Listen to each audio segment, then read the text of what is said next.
بعض اوقات کسی من پسند شخص کا ہم سے دور ہو جانا اللہ کی طرف سے ایک اشارہ ہوتا ہے یا پھر یہ آزمائش ہوتی ہے۔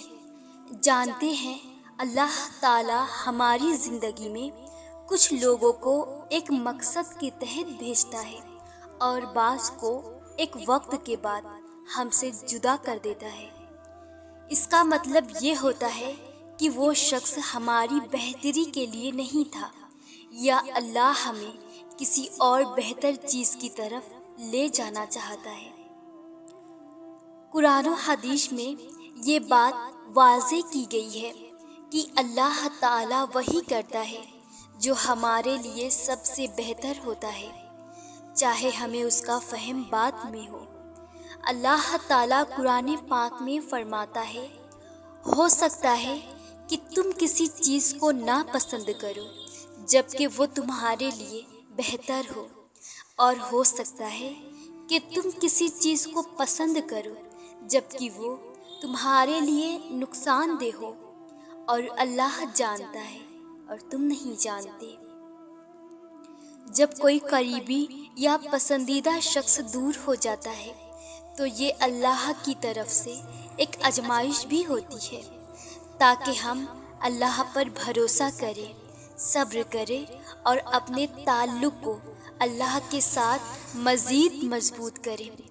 شاید اللہ ہمیں کچھ سکھانا چاہتا ہے یا ہمیں کسی اور بہتر راستے پر ڈالنا چاہتا ہے۔ حدیث میں آتا ہے، جب اللہ کسی بندے سے محبت کرتا ہے تو اسے آزمائش میں ڈالتا ہے۔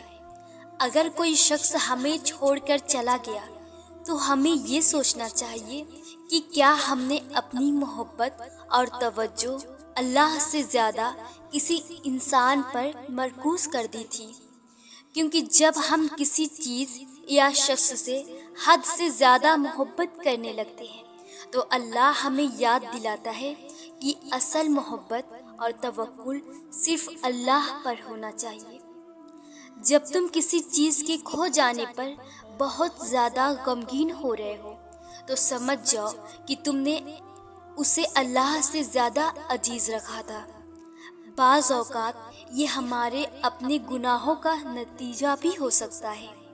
قرآن میں اللہ فرماتا ہے، تم پر جو مصیبت آتی ہے وہ تمہارے اپنے ہاتھوں کی کمائی کا نتیجہ ہوتی ہے، اور وہ بہت سے گناہوں کو معاف بھی کر دیتا ہے۔ یاد رکھیں، جب اللہ کسی کو ہم سے دور کر دیتا ہے تو یہ اس بات کا ثبوت ہے کہ وہ ہماری بہتری چاہتا ہے۔ اس پر بھروسہ رکھیں کیونکہ وہ ہمیشہ ہمارے لیے بہترین فیصلہ کرتا ہے۔